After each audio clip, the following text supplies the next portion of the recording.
Ternyata cukup susah. Kita buka. Moment of truth. Dadadadadadada. Oke. Jadi pertama kita bikin akun dulu, setelah itu kita bisa mendaftarkan diri untuk bisa ikut ujiannya. Kalau kita mau bertumbuh, kalau kita mau berkembang, emang kita harus menerima sih teman-teman bahwa growth itu akan berdampingan dengan ketidaknyamanan.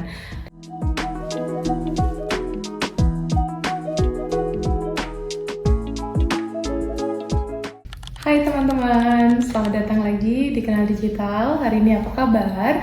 Semoga semuanya dalam kondisi yang sehat walafiat. Jadi hari ini aku mau unboxing.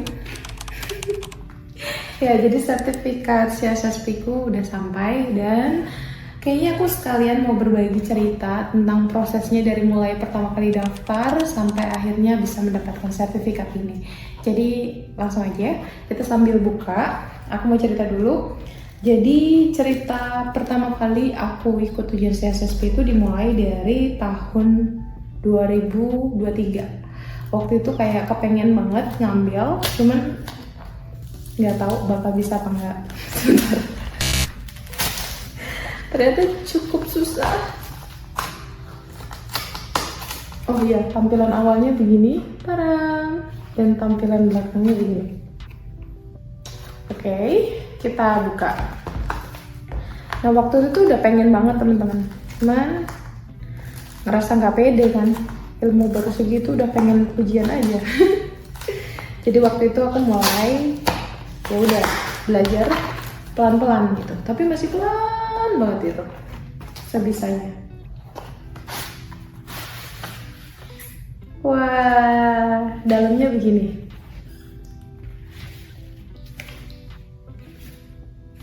Oke, kita buka. Moment of truth.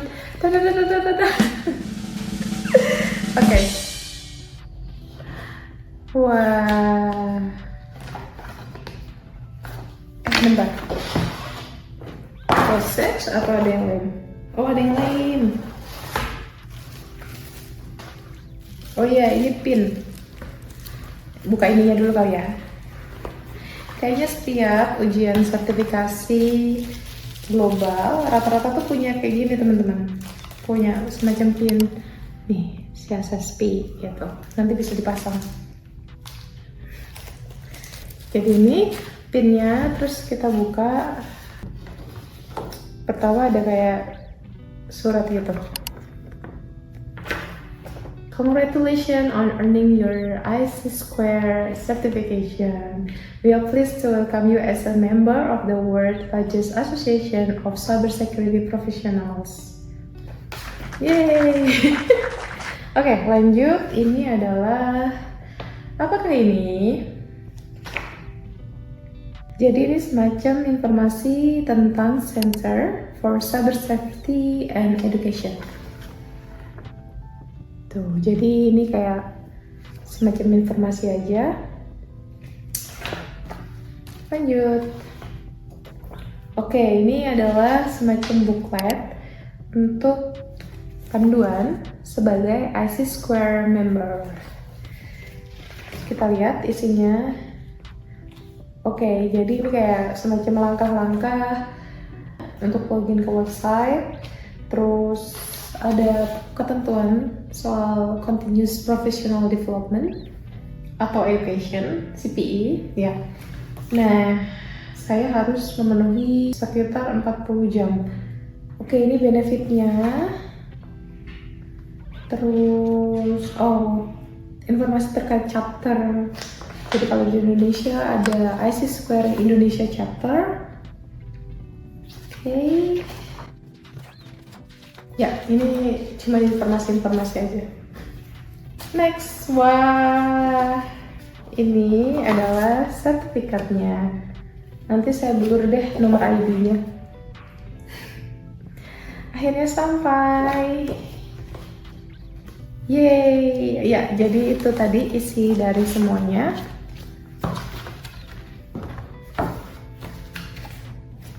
Oke, jadi sekarang kita lanjut ya ceritanya. Jadi tadi sudah sampai di tahun 2023 itu saya berniat untuk ngikut ujiannya. Cuman ternyata nggak pede teman-teman, karena ngerasa mampu nggak ya ilmu saya nyampe nggak ya, apakah saya sebenarnya sudah cukup ilmunya, sudah cukup pengalamannya gitu. Jadi akhirnya saya undur tuh di tahun 2024. Nah, sembari itu saya mempersiapkan. Jadi kayak di sela-sela istirahat saya belajar. Terus kalau ada waktu luang saya coba untuk baca-baca, saya coba untuk dengerin podcast-podcast terkait cyber security.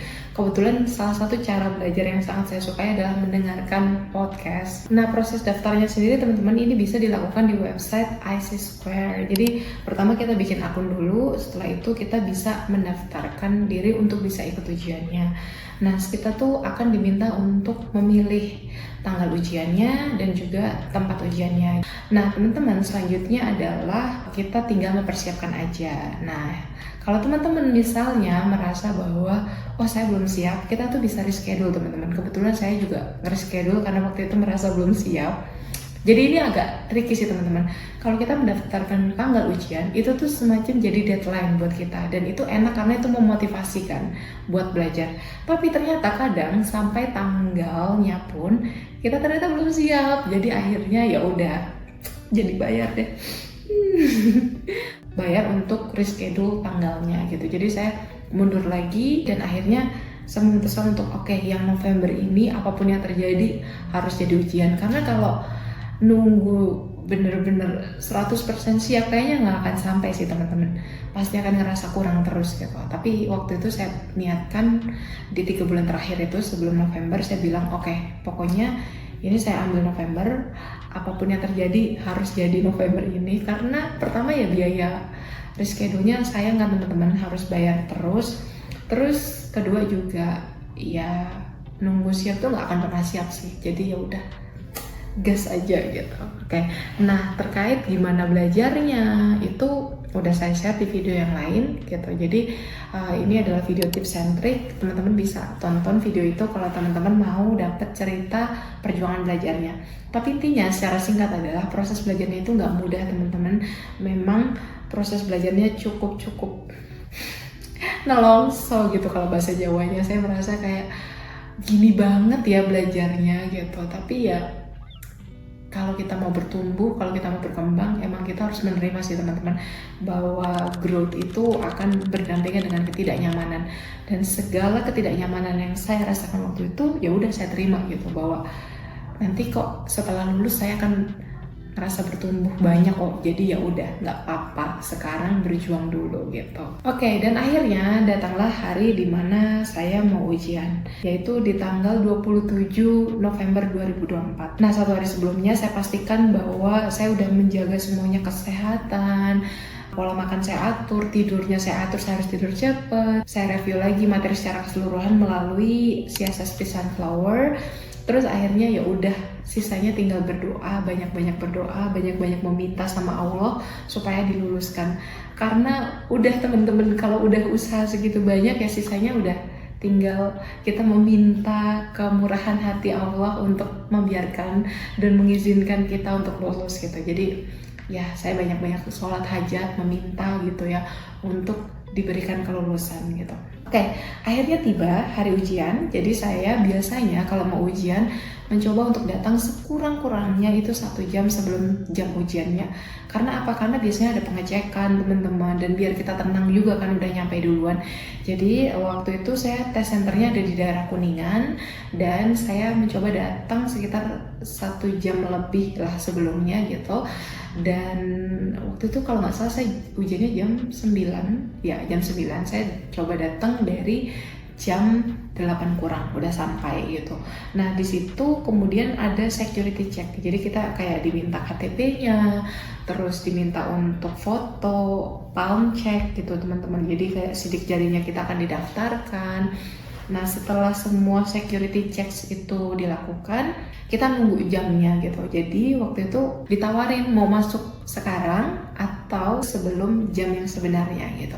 Cuman karena saya merasa saya masih perlu untuk mereview materi-materi lagi, jadi akhirnya saya minta nanti sesuai jamnya aja ya jam 9. Jadi saya duduk, saya selesaikan review Sunflower, terus abis itu jam 9 akhirnya oke, saya siap masuk gitu. dan dilakukan final check teman-teman. Jadi benar-benar dicek apakah kita kayak kacamata, kalau pakai kacamata ya itu kacamata biasa, bukan kacamata yang bisa digunakan untuk mencontek gitu. Apakah kita menggunakan earphone atau kita bawa handphone dan sebagainya. Jadi pokoknya barang-barang kita semuanya akan disimpan di locker teman-teman. Setelah itu kita akan masuk ke ruangan, kita dikasih kayak semacam kertas coret-coretan gitu teman-teman, lembar coret-coretan. Terus kita juga dikasih earplug kalau nggak salah. Dikasih nggak ya? Iya kayaknya dikasih gitu teman-teman. Jadi untuk memastikan kalau kita merasa butuh tenang banget, kita bisa pakai itu gitu. Nah setelah itu ya udah, di hadapan kita cuma ada satu komputer, ada CCTV yang mengawasi kita, dan kita tinggal fokus aja ngerjain ujiannya. Nah ujiannya sudah saya sampaikan di video yang lain bahwa ini sekitar 100 sampai 150 soal. Jadi ya udah, kita tata waktu, manage waktu supaya bisa menyelesaikan soal, sekaligus tetap jaga ketenangan, karena emang ketenangan tuh ngaruh banget teman-teman. Karena soalnya tuh tricky teman-teman, kadang kita miss satu keyword aja bisa jadi jawabannya berbeda. Jadi benar-benar butuh fokus tinggi, butuh ketenangan yang tinggi gitu. Nah setelah itu akhirnya begitu selesai, saya menjawab 150 soal, oke, submit. Udah, nggak ada pilihan lain kecuali keluar. Waktu itu saya keluar dengan perasaan yang sangat-sangat pasrah, sangat-sangat ya udah saya pasti gagal gitu. Tapi ketika saya kayak semacam sign out dari ujiannya gitu, jadi ada lembar sign in dan sign out gitu kan teman-teman. Waktu kita mau masuk ke ruang ujiannya kita tanda tangan, nah waktu keluar dari ruang ujian juga kita tanda tangan.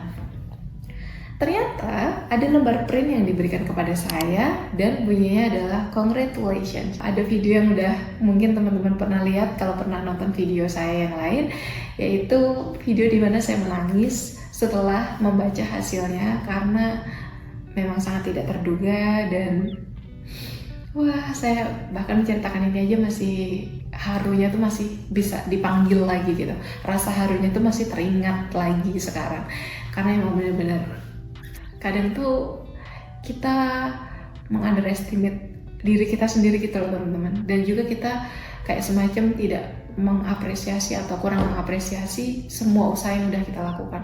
Padahal kalau dipikir-pikir lagi teman-teman, kita tuh harusnya banyak-banyak berterima kasih sih sama diri, karena mau berjuang segitu kerasnya, mau bertahan segitu susahnya pun kita tahan gitu untuk kehidupan yang lebih baik gitu. Jadi ya hari itu saya kayak take a reflection moment gitu untuk berterima kasih sama diri sendiri yang udah mau berjuang sejauh ini.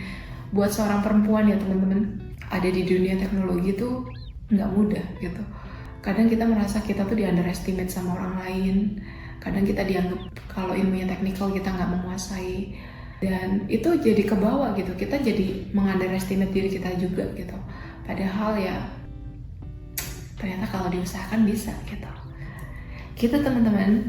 Nah langkah selanjutnya adalah langkah endorsement. Jadi setelah kita menerima email kelulusan, itu kita akan menunggu sekitar 10 hari atau 15 hari, saya lupa, nanti saya tulis ya di sini persisnya berapa.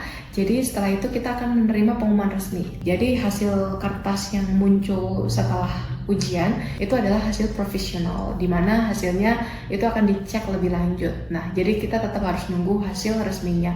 Begitu hasil resminya keluar, langkah selanjutnya adalah teman-teman bisa meminta endorsement. Jadi endorsement ini ada 2 step teman-teman. Step pertama adalah meminta endorsement dari member IC Square, dan yang kedua adalah endorsement dari orang yang bisa menyaksikan bahwa kita memang sudah punya pengalaman kerja yang relevan selama sekurangnya 5 tahun. Nah, jadi waktu itu saya minta atasan saya untuk memberikan surat pernyataan gitu bahwa saya sudah bekerja di keamanan informasi dan bidang yang berkaitan selama lebih dari 5 tahun. Setelah itu kita submit, kita tinggal nunggu teman-teman. 6 minggu adalah proses dari kita mengajukan endorsement itu sampai akhirnya dinyatakan bahwa kita memang memenuhi semua persyaratan untuk mendapatkan CSSP. Nah setelah itu baru kita membayar annual maintenance fee sebesar $135 kalau nggak salah. Tapi kalau salah nanti saya tulis di sini ya. Ya, nah setelah itu baru teman-teman akan menunggu untuk sertifikatnya datang. Nah, sertifikatnya akan datang dengan seperti ini. Oke, begitu teman-teman. Jadi itulah serangkaian proses saya mulai dari mendaftarkan sampai bisa mendapatkan sertifikat IC Square-nya.